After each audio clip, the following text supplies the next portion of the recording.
Good morning, student of class 11th. Today we are going to solve a question from chapter is general entry, and the book is D.K. Goyal.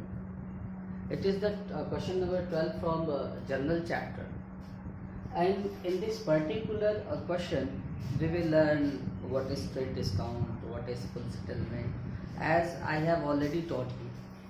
And first of all, opening capitals, like first transaction is given there. Shyam Sundar started business with cash 75,000, goods 30,000, and furniture 5,000. First of all, again I would like to say, whenever you are going to record the whenever you are going to record the account, just suppose you are an accountant of a firm. फिर से मैं कह रहा हूँ, जब भी आप कभी जनरल के क्वेश्चन लगाने जाए या कोई भी अकाउंटिंग का काम करने जाएं, तो आप अपने आप को मालिक मत समझिए, आप अपने आप को किसी भी फर्म का एक अकाउंटेंट समझिए. Take your own job. तो इसके लिए सबसे पहले देखिए, मैं क्वेश्चन को शुरू करता हूँ. Record the following transactions in the books of Shyam सुंदर. ये किसके बुक में इसको रिकॉर्ड करना है? श्याम सुंदर के बुक में. किसकी बुक में? श्याम सुंदर. तो इसीलिए मैंने पहले फॉर्मेट खींच रखा है, so that your time can be saved in the books of Shyam सुंदर. ठीक, मीन्स श्याम सुंदर क्या है? श्याम सुंदर इस फर्म के, just suppose this is the firm of Shyam सुंदर, इस फर्म के प्रोप्राइटर, ओनर, मालिक. पहला ट्रांजैक्शन है अप्रैल 8, 2017, अप्रैल 1 को श्याम सुंदर started business with cash 75,000, goods 30,000 and furniture 5,000. Shyam सुंदर ने बिजनेस स्टार्ट किया किस चीज से? कैश 75,000 दिया है और गुड्स 30,000 का दिया है, फर्नीचर 5,000 का दिया है. आप देखिए, आप अकाउंटेंट हैं किसी भी फर्म के. आप ऐसे, मैं जो ऐसे हाथ कर रहा हूँ, मान लीजिए आप ये फर्म है, सपोज आपकी फर्म में आपके मालिक ने ये दिया, तो आपको इसको भी तो रिकॉर्ड करना है कि मालिक ने क्या दिया फर्म को. मैंने आपको शुरू के क्वेश्चन से बताया, अमाउंट इन्वेस्टेड और गिवन बाय द प्रोप्राइटर और owner is known as capital. तो मालिक ने फर्म को क्या दिया? मींस फर्म में क्या आया? कैश आया. फर्म में क्या आया? गुड्स आया. फर्म में क्या आया? फर्नीचर आया. Cash, goods, furniture. अब देखिए, फिर से मैं एक्सप्लेन कर रहा हूँ, कैश, गुड्स और फर्नीचर कौन से अकाउंट है ना. आप देखिए, आप ऐसे सोचा कीजिए, पर्सन तो ना तो कैश पर्सन है, ना तो गुड्स पर्सन है, ना तो फर्नीचर. नॉमिनल किसको कहते हैं? जो चीज हो तो बट दिखाई ना दे. ठीक है, मीन्स महसूस, आप टच नहीं कर सकते उसको. तो कैश को भी टच कर सकते हैं, गुड्स को भी टच कर सकते हैं और फर्नीचर को भी टच कर सकते हैं. मीन्स ना तो एक पर्सनल के कैटेगरी में जा रहा, ना तो एक पर्सन है, ना ही नॉमिनल के कैटेगरी में जा रहा. ऑब्वियसली रियल अकाउंट का रूल लगाइए. डबल एंट्री सिस्टम आपने पढ़ा है. रियल अकाउंट का रूल क्या कहता है? Debit what comes in, credit what goes out. तो आप जिस फर्म के अकाउंटेंट हैं, श्याम सुंदर के फर्म में क्या आया? आप लिखेंगे cash account debit.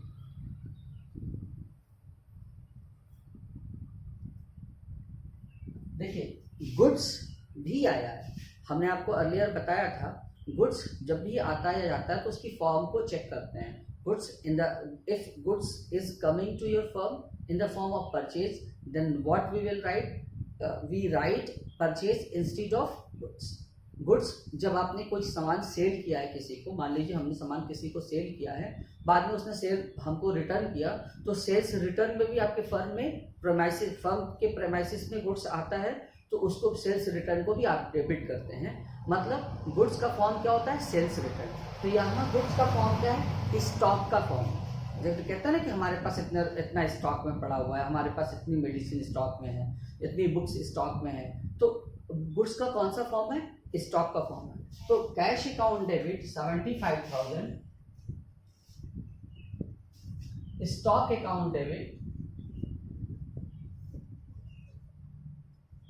30,000 and furniture account debit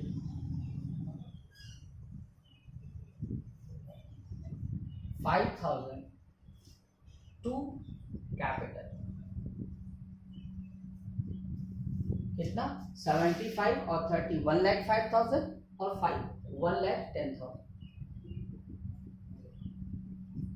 ठीक है, आशा करते हैं आपको समझ में आएगा। अगर आपको नहीं समझ में आता आप मुझसे पूछ सकते हैं फिर से, आप सबको पता है।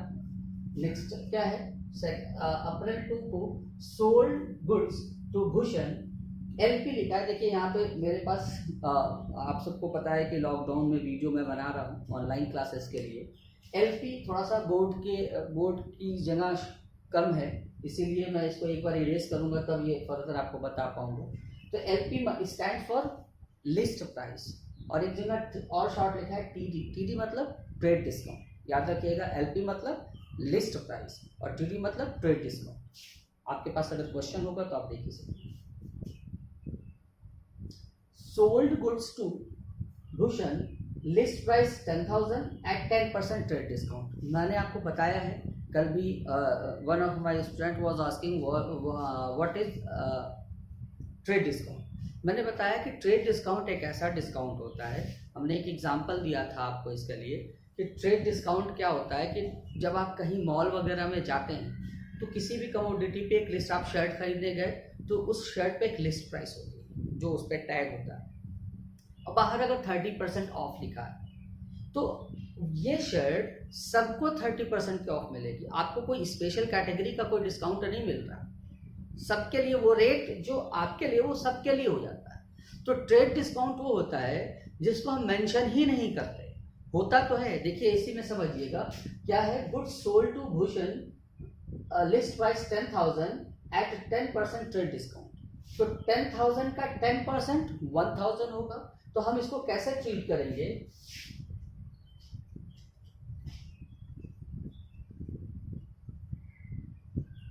कि goods sold goods to Bhushan मतलब नकद नहीं खरीद रहा, उधार खरीद रहा, कैश नहीं दिया, सॉरी बेच नहीं रहा, नकद नहीं बेच रहा, उधार बेच रहा है, क्योंकि कैश दिया नहीं और नाम मेंशन है। तो जब नाम मेंशन हो और ये भी नाम मेंशन हो कि नकद में बेचा गया तो आप उसको क्रेडिट सेल ही मानते हैं। तो भूषण अकाउंट डेबिट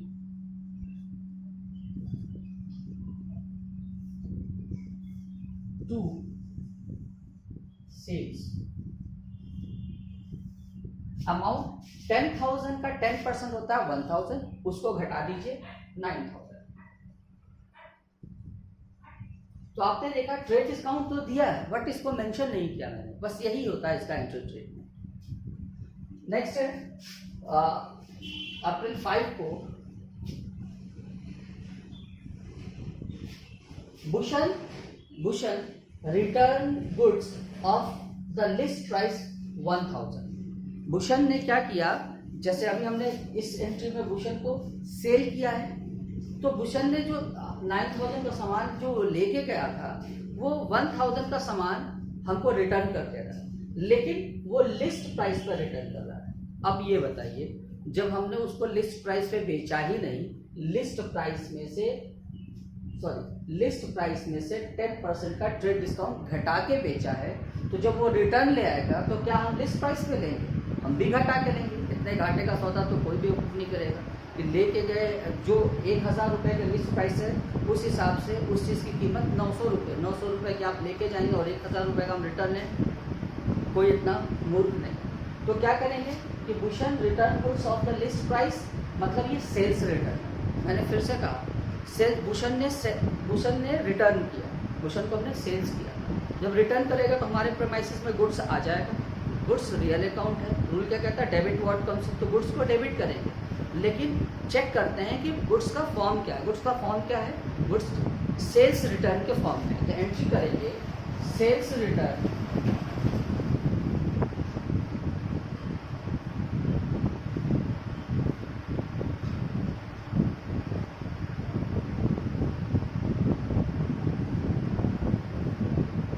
अब देखिए 1,000 रुपये के लिस्ट प्राइस का सामान है, लेकिन 10% हम उस पर भी डिस्काउंट करेंगे, तो 1,000 का 10% 100 रुपीज़ मतलब 900।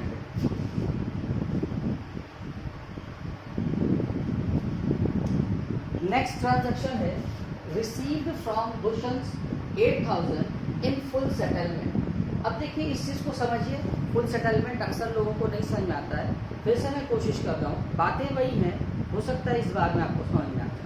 देखिए क्या दिया है, receive from Bhushan 8,000 in full settle. इससे पहले थोड़ा बैक जाइए, भूषण से लेना कितना है। आप ऐसे देखिए भूषण को कितने रुपए का सेल किया आपने, 9,000। अब भूषण ने रिटर्न कितना कर दिया, 900। इट मीन्स लेना कितना है आपको, 8,100। आपको उम्मीद है कि 9,000 में से 900 सबको सब्ट्रैक्ट करने आता होगा, इसलिए मैं कह रहा हूँ 9,000 से 900 गया, 9,000 का सामान लिया था, 900 का रिटर्न कर लिया, तो भूषण से हम कितना पैसा लेंगे, 8,100। अब दे कितना रहे, 8,000।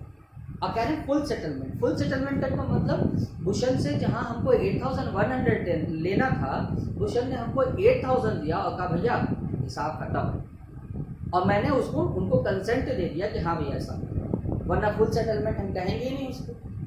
ठीक है, तो क्या होगा, फर्म में क्या एंट्री करेंगे, अप्रैल 10 को कैश तो पहले आएगा, कैश को करेंगे डेबिट।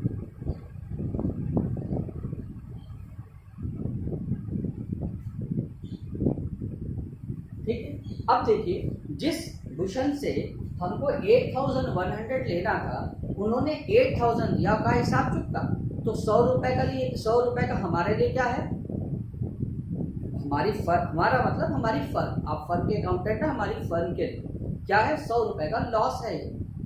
ठीक है, हमने, और ये लॉस, इस लॉस को कहेंगे क्या, हमने सहमति से उनको एक तरीके से छूट दिया। अगर मैं कह दूं नहीं भैया हिसाब नहीं खत्म, आप हमको देंगे 100 रुपए, तो फुल सेटलमेंट शब्द ही यहाँ पर नहीं यूज होता।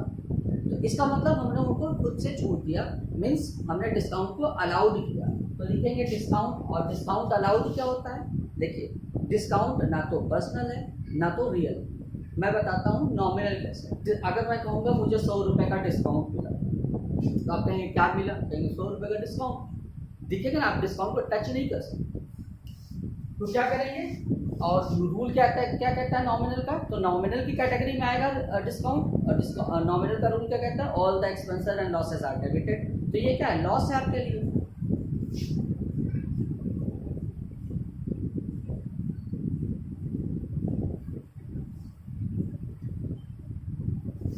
who is the credit, who is the giver of the cash, Bhushan.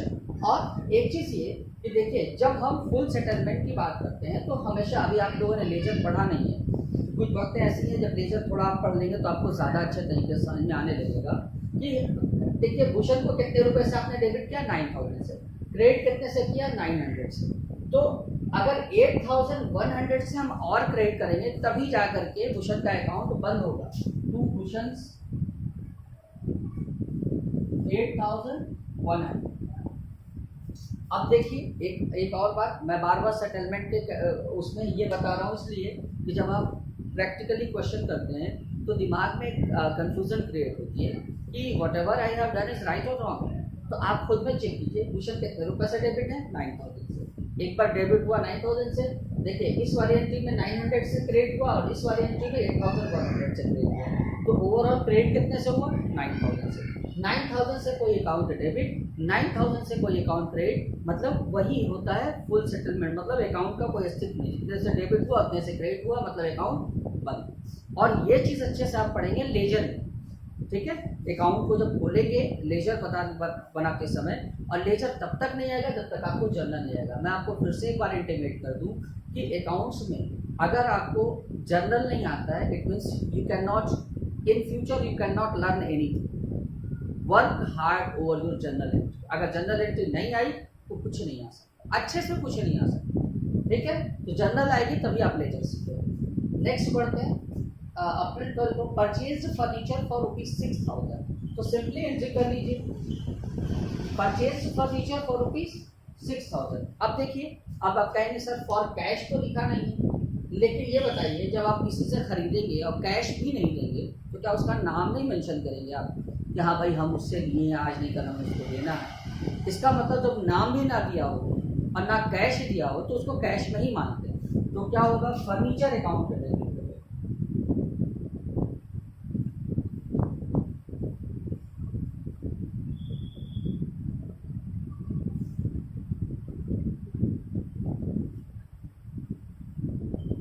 Cash 6000। मैं नरेशन नहीं लिख रहा हूँ, नरेशन कुछ होता नहीं, आप इंग्लिश सीबीएसई बोर्ड के हैं, इंग्लिश बीइंग लगा के वो इंग्लिश में जो ट्रांजैक्शन दिया उसको भी लिख सकते हैं शॉर्ट में।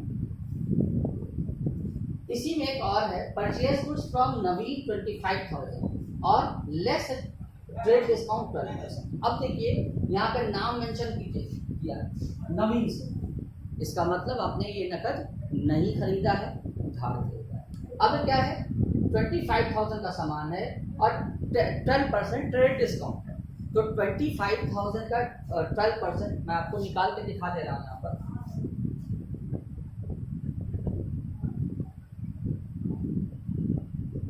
दो जीरो से दो जीरो कट गए, 12 0 0, 12 5 60 को 0, 6 कैरी, 12 2 24 और 6 30। तो 25,000 का 12% आता है 3,000, इतना तो आपको आता होगा। मतलब हमने बताया ट्रेड डिस्काउंट को हम मेंशन नहीं करते, कुछ भी नहीं लिखते, बस अमाउंट घटा लेते हैं।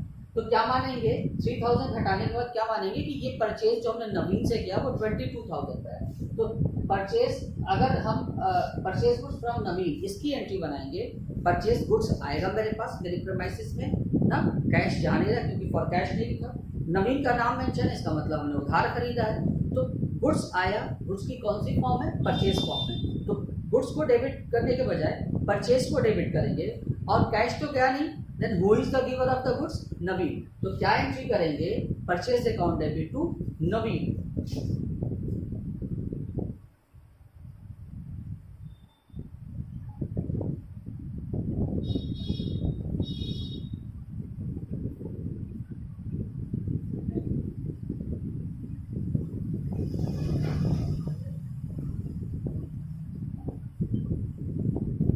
ठीक है student, purchase account debit to Naveen. Next है अप्रैल 15 को, return goods to Naveen, LP list price of ₹2000। अब देखिए, अभी हमने खरीदा था नवीन से, अब हम नवीन को रिटर्न कर रहे हैं। क्या कर रहे हैं, रिटर्न कर रहे हैं, ठीक है। तो देखिए, जब हम रिटर्न करेंगे तो हमारे फर्म से गुड्स जाएगा, किस फर्म में, अभी परचेज किया था, जो परचेज किया हुआ है उसी को रिटर्न करना, तो परचेज रिटर्न के फॉर्म। तो गुड्स जाएगा, रियल अकाउंट है, जब गुड्स जाएगा तो डेबिट वर्ड कौन सी, जो आता है उसको डेबिट, जो जाता है उसको क्रेडिट। गुड्स जाएगा तो गुड्स को क्रेडिट करेंगे, ठीक है, किस फॉर्म में, परचेज रिटर्न, तो परचेज रिटर्न को क्रेडिट करेंगे। अब कुछ आया ही नहीं, who is the receiver of the goods, Naveen, हम किसको वापस कर रहे हैं, नवीन को। तो एंट्री क्या करेंगे, नवीन अकाउंट डेबिट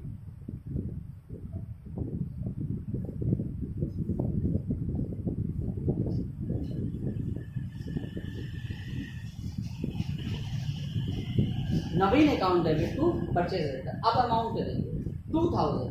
तो जब आपने लिस्ट प्राइस का खरीदा था उसमें 12% डिस्काउंट, जब आपने नवीन से खरीदा था तो 12% को घटा के खरीदा था, तो जब आप उसको रिटर्न करेंगे तो भी घटाएंगे। और ये अमाउंट भी साफ साफ लिखा है, लिस्ट प्राइस 2000, तो 12,000 का 2000 का 12% कितना होता है, 12 टू 40, 240 रुपीज। आप देख लीजिए,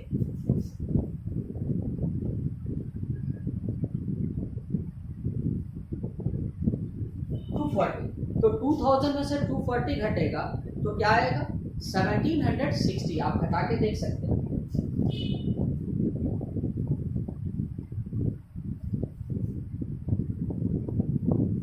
गॉट इट।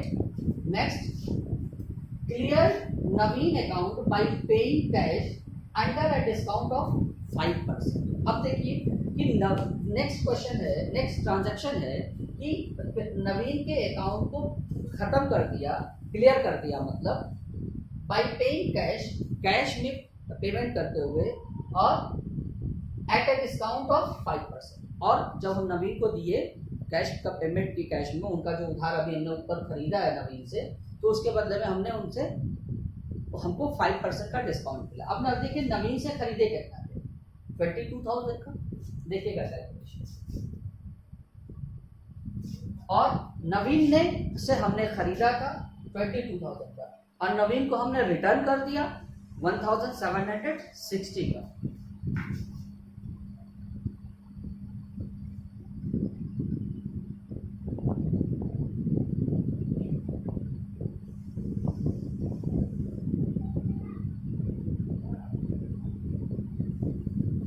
ठीक है।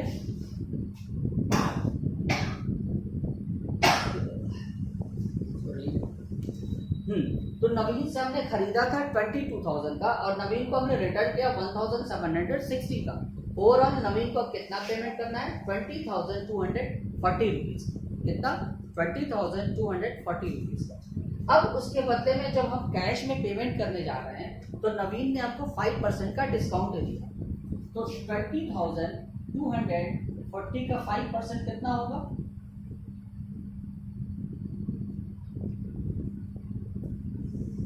1012 होगा स्टूडेंट। आप थोड़ा मैंने कैलकुलेशन को तेज किया, अगर आप चाहें तो आप चेक कर लेंगे। तो 20,240 रुपीज। देखिए मैं एक बार फिर से समझाता हूँ। 22,000 का हमने खरीदा था नवीन से, ठीक है, लिस्ट प्राइस का नहीं देखेंगे। 22,000 का हमने खरीदा था और 1,760 का हमने नवीन को वापस कर दिया। तो 22,000 से 1,760 गया तो 20,240 हमें उस नवीन को पे करना है। और ऐसा दिखा है ट्रांजैक्शन में, जब हम पे करने जा रहे हैं तो 5% का कैश डिस्काउंट हमको मिल रहा है, मतलब हमको 1,012 का डिस्काउंट मिल जाएगा। तो हम पे कितना करेंगे? 10 में से 2 जाएगा 8, 3 में से 1 जाएगा 2, 2 में से 0 गया 2, 10 में से 1 गया 9, और मतलब हम पे करेंगे 19,228 रुपीज। किसको? नवीन को। तो अब देखिए जब हम पेमेंट एंट्री क्या बनेगी, ये तो अमाउंट आ गया। एंट्री क्या बनाएंगे? जब हम नवीन को पे करेंगे तो हमारी फर्म से कैश जाएगा। Cash will go out from our firm. Cash will go out from our firm and who will be receiver of the cash? नवीन।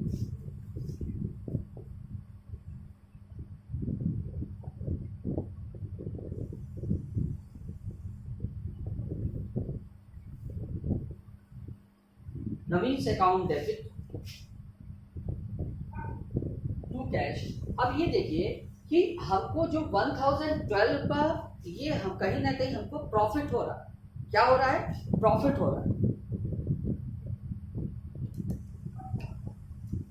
ठीक है।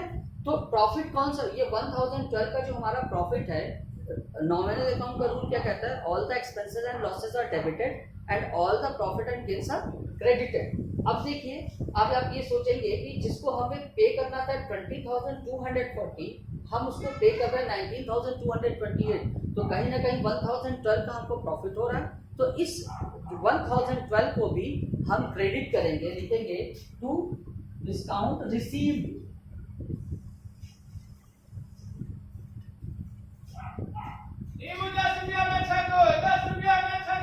ठीक है, क्रेडिट में देखिए 1,012 गया, डिस्काउंट रिसीव, और कैश हमारे पास से कितना गया? 19,228। ठीक है, और नवीन को हम पूरे अमाउंट से 20,240 से हम डेबिट करेंगे। अब देखिए, अब आपके मन में एक बात और आएगी कि 20,240 से डेबिट क्यों करें। देखिए यहाँ पे बात वही फुल सेटलमेंट वाली है।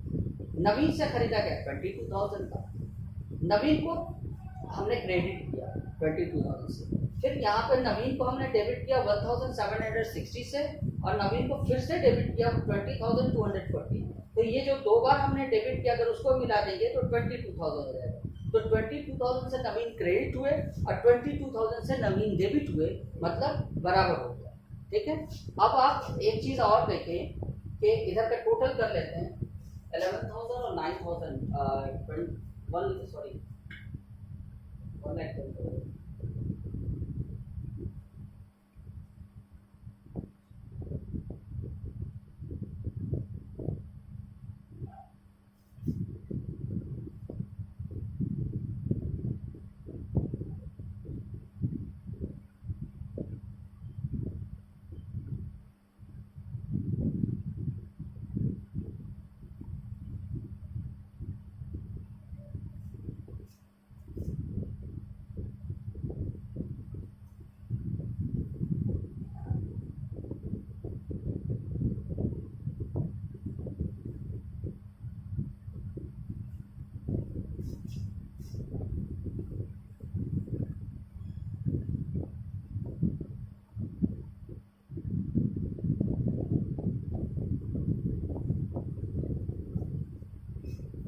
देखिए स्टूडेंट, अगर अब हम आपको थोड़ा देर के लिए डिस्टर्ब करेंगे, थोड़ा सा तकलीफ देंगे, क्योंकि मेरे पास बोर्ड पे जगह नहीं है, इसलिए हमको यहाँ पे टोटल सेव करना पड़ा, जैसा कि आप पेजेस पे करते हैं।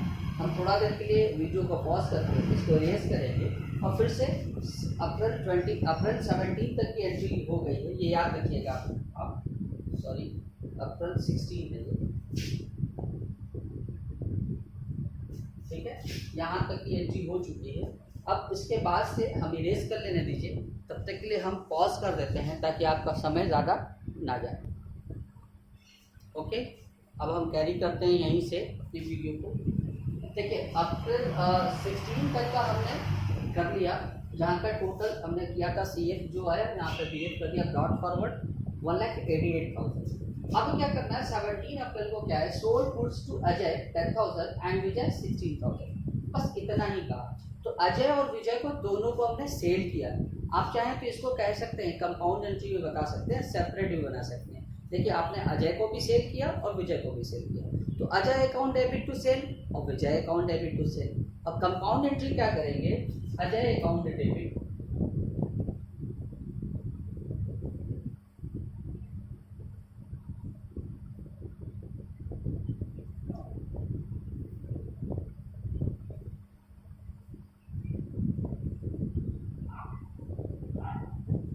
To sales. अजय को कितने रुपए का सेल किया आपने, 10,000 का, और विजय को 16,000।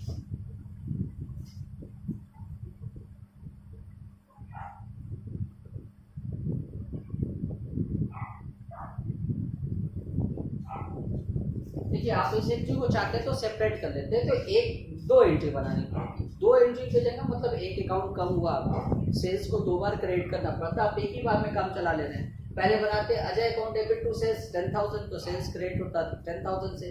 फिर आप करते विजय अकाउंट डेबिट टू सेल्स 16,000, तो फिर सेल्स क्रेडिट होता 16,000 से। दोनों को मर्ज कर दिया, सेल्स हो गया 26,000 से। Got it? April 20, received cash from Ajay 9,800 in full settlement of his account and paid insurance 750. क्या कह रहे हैं, अप्रैल 20 को सबसे पहले दो एंट्रीज ने कह दिया।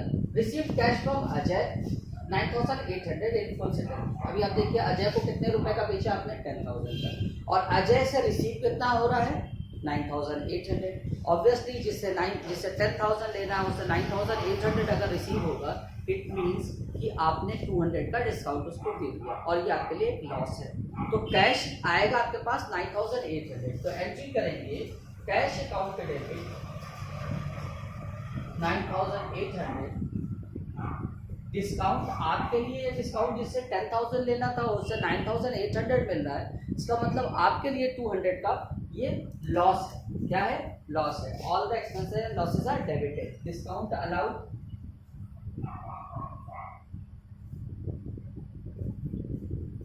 To Ajay.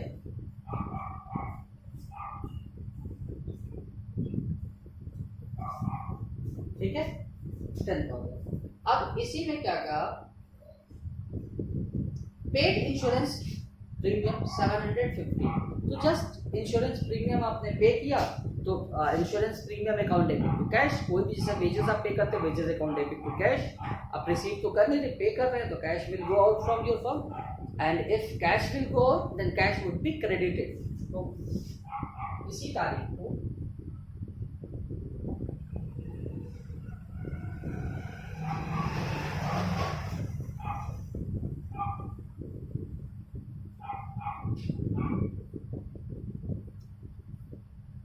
Cash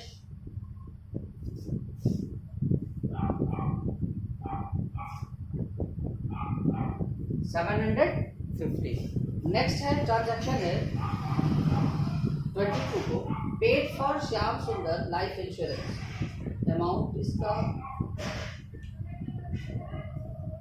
paid insurance claim, give me a while only.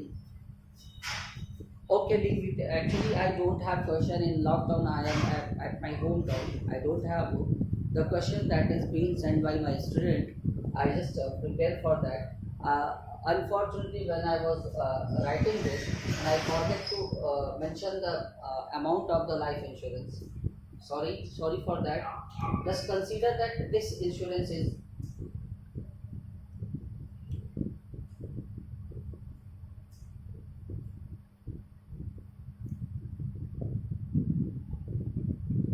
okay. Now I'm going to explain what the entry will be. I'm sorry. I'm really sorry that I forget to write here the amount, and now I don't have question the because question is in my mobile, and if I would like to see the question, then the video will go away.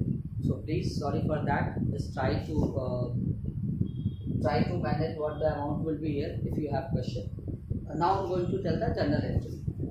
देखिए लिखा है paid for Shyam Sundar life insurance. Shyam सुंदर की life insurance के लिए payment किया। ये बताइए आप फर्म का अकाउंट मेंटेन करता है। मैंने पहले वीडियो से आपको बताया, आज भी बताया फर्म के अकाउंटेंट, आप मालिक के कोई अकाउंटेंट नहीं है, मालिक की कोई पीए नहीं है, आप फर्म के अकाउंटेंट। तो हम फर्म के अकाउंटिंग में फर्म के ही खर्चे को सिर्फ और सिर्फ एक्सप्लेन करते हैं और रिकॉर्ड करते हैं। ये उनका पर्सनल खर्च है, लाइफ इंश्योरेंस है, वो उनकी खुद की लाइफ को इंश्योर कराया, तो उससे मेरे फर्म का क्या लेना देना, ये मेरे फर्म का एक्सपेंस नहीं है।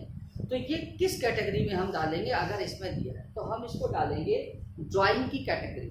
मैं बताया था ड्राइंग ना तो एक्सपेंस होता है, तो लॉस होता है, ना तो कोई कुछ भी नहीं होता, लेकिन ना तो पर्सनल है ना तो रियल। लेकिन कैश ड्राइंग के सेंस में अगर हमने मालिक के लाइफ इंश्योरेंस को पे किया तो कैश तो मेरे फर्म से जाएगा ना, तभी तो हमारे फर्म के ट्रांजेक्शन में दिया। लेकिन फर्म का कोई खर्चा नहीं है, तो मालिक के उसमें डालेंगे तो ड्राइंग मालिक द्वारा लिए गए। जैसे मालिक जब पैसा देता है, प्रोप्राइटर जब फर्म को पैसा देता है तो हम उसको क्या कहते हैं? कैपिटल। उसी तरह जब फर्म से मालिक कुछ लेता है तो उसको बोलते हैं टर्म है ये ड्राइंग का। तो drawing account debit to cash,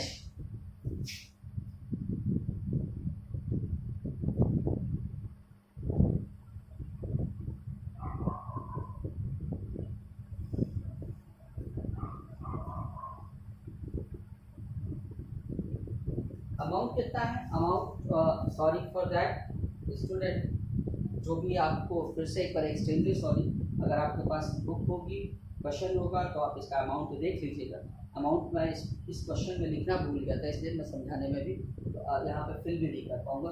next है purchase goods for ₹8,000 for cash at TD, मतलब trade discount 10% and cash discount 2%। कह रहे परचेज गुड्स फॉर कैश ₹8,000, नकद में खरीदा 8,000 का, ट्रेड डिस्काउंट कितना था? 10%। 8,000 का 10% 800। तो जब 8,000 में से 800 को आप सब्ट्रैक्ट कर देंगे तो 7,200 आता है। ये 7,200 हमने बताया ट्रेड डिस्काउंट हम मेंशन ही नहीं करते, तो आप ही मानेंगे परचेज गुड्स फॉर कैश ₹7,200। लेकिन एंड कैश डिस्काउंट, आप नकद में खरीद रहे हैं और नकद में खरीदने पर आपको डिस्काउंट मिल रहा है 2% का, तो 7,200 का 2% हो जाएगा 144, उसको भी सब्ट्रैक्ट कर लीजिए। 7,066 आ रहा है, ठीक है।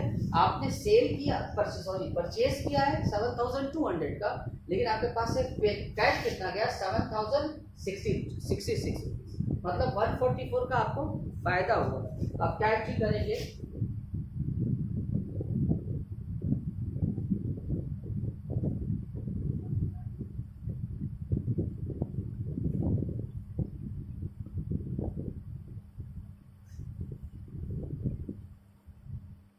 डिस्काउंट रिसीव, ये 150 रुपये आपके लिए प्रॉफिट है भाई। जिसको 7,200 देना था उसको आप 7,066 देंगे तो 144 का आपको प्रॉफिट हुआ।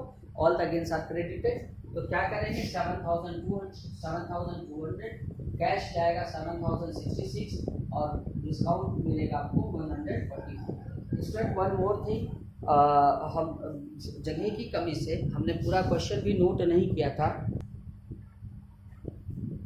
हाँ, मैं ये कह रहा था स्टूडेंट, मेरे पास जगह की कमी थी थोड़ा सा, तो मैंने इधर जितना क्वेश्चन लिखा था आपकी वीडियो को पॉज करके मैंने फिर से उतारा है, आगे मैं बता रहा हूँ क्या लॉकडाउन में जो मिल रहा है उसी से काम चला रहा है।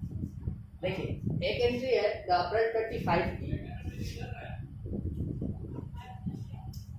कहा received cash from Vijay at a discount at cash discount of ₹5% in full settlement. अब आप देखेंगे कि देखिए अभी यहीं पे है विजय को आपने 16,000 का सेल किया, ठीक है, तो 16,000 का कैश रिसीव्ड कैश फ्रॉम विजय, आपको विजय से पैसा मिला at a cash discount of 5% की कैश डिस्काउंट पर इन फुल सेटलमेंट, उसके फुल सेटलमेंट पर। तो विजय से लेना कितना था 16,000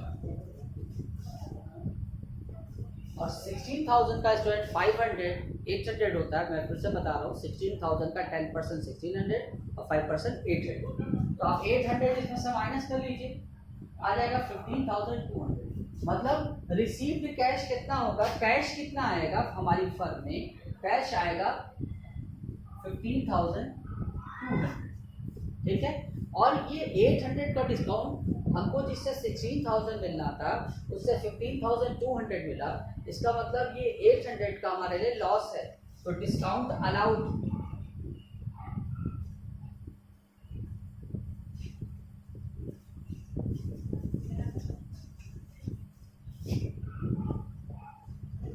विजय का अकाउंट बंद कर देंगे 16,000 से।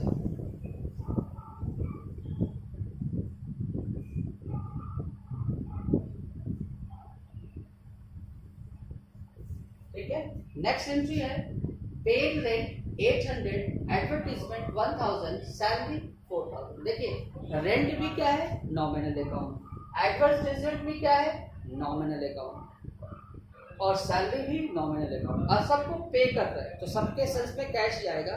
तो कंपाउंड एंट्री आप कर सकते हैं,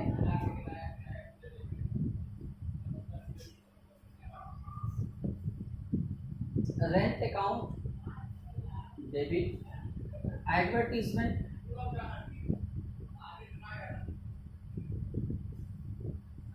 डेबिट, सैलरी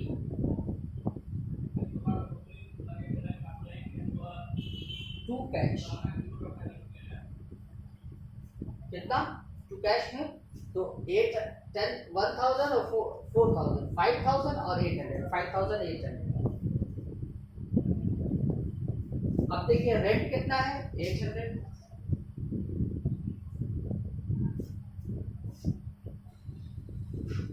एडवर्टीजमेंट 1000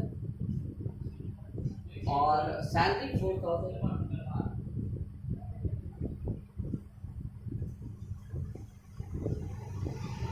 ठीक है स्टूडेंट, अब देखिए एक लास्ट एंट्री है रिसीव्ड कमीशन। जब कमीशन आप रिसीव करेंगे तो आपके पास पैसा ही आता है, कुछ और नहीं आता कैश की जगह।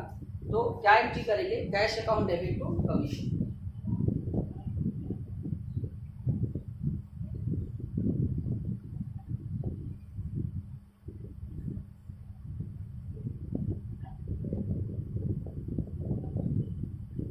अमाउंट कितना है 5000।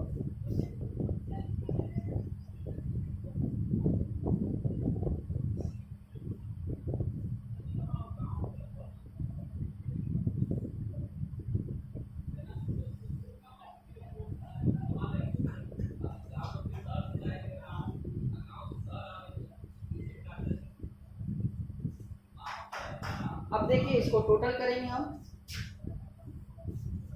पिछले पेज का 1,88,000 था, इस पेज का मैं थोड़ा सा टेस्ट कर लूंगा, आप चाहेंगे तो कर लेंगे।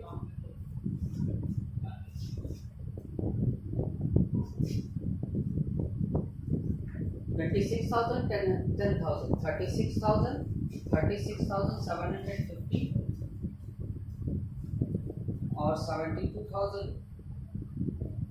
और 16,000, नहीं सॉरी 7,200 और 16,000।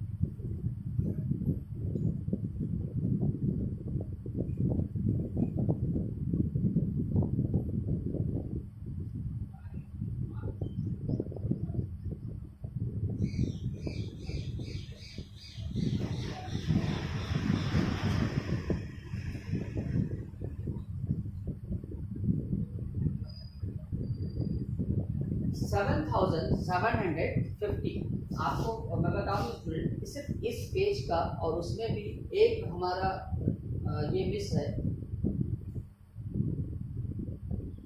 ये जो लाइफ इंश्योरेंस का पैसा पे किया गया तो वो मिस है।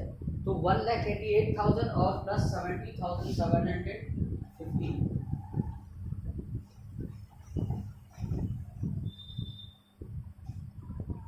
2,58,750।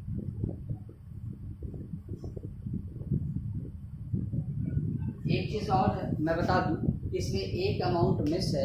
मैंने आपको पहले ही बताया था कि मेरे पास बुक नहीं है। मैंने जो आपने क्वेश्चन भेजा था मुझे व्हाट्सएप पर, मैंने उसको पहले नोट किया, फिर मैं आपको इसका वीडियो बना रहा हूँ। तो ओवरऑल सॉरी फॉर दैट। आपके पास क्वेश्चन है, आप देख लीजिएगा और मिला लीजिएगा इसको, ठीक है। और कोई अगर ऐसी कोई दिक्कत है तो बता दीजिए।